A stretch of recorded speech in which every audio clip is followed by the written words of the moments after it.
జమ్మూ కాశ్మీర్లో కుండపోతగా వర్షాలు పడుతున్నాయి. తాజాగా కిష్తవాడ్లో క్లౌడ్ బర్స్ట్ సంభవించింది. ఆకాశానికి చిల్లు పడ్డట్లు కురిసిన వర్షంతో ఆకస్మిక వరదలు సంభవించాయి.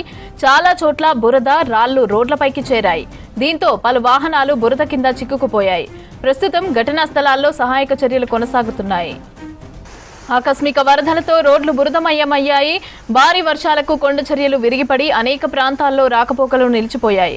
కిష్తవాడ్ జిల్లాల నిర్మాణంలో ఉన్న 540 మెగావాట్ల జల విద్యుత్ ప్రాజెక్టు వద్ద పలు వాహనాలు బురద, రాళ్ల కింద కూరుకుపోయాయి. వాటిని తొలగించేందుకు సహాయక చర్యలు కొనసాగుతున్నాయి.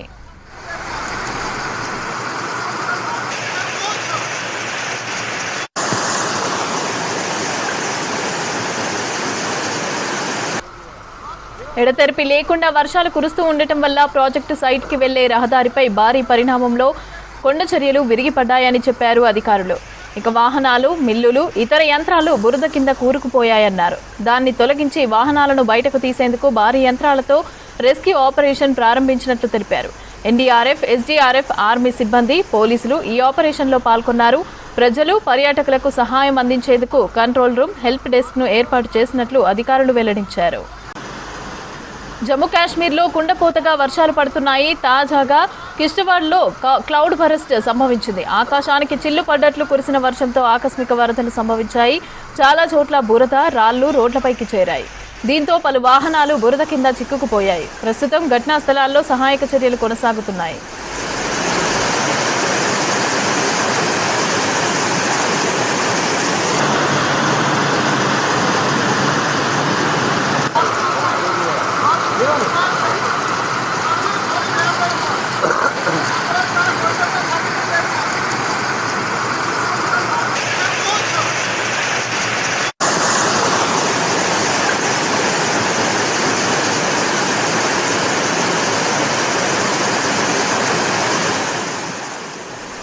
ఆకస్మిక వరదలతో రోడ్లు బురదమయమయ్యాయి.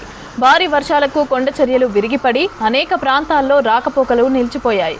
కిష్తవాడ్ నిర్మాణంలో ఉన్న 540 మెగావాట్ల జల విద్యుత్ ప్రాజెక్టు వద్ద పలు వాహనాలు బురద, రాళ్ల కింద కూరుకుపోయాయి. వాటిని తొలగించేందుకు సహాయక చర్యలు కొనసాగుతున్నాయి.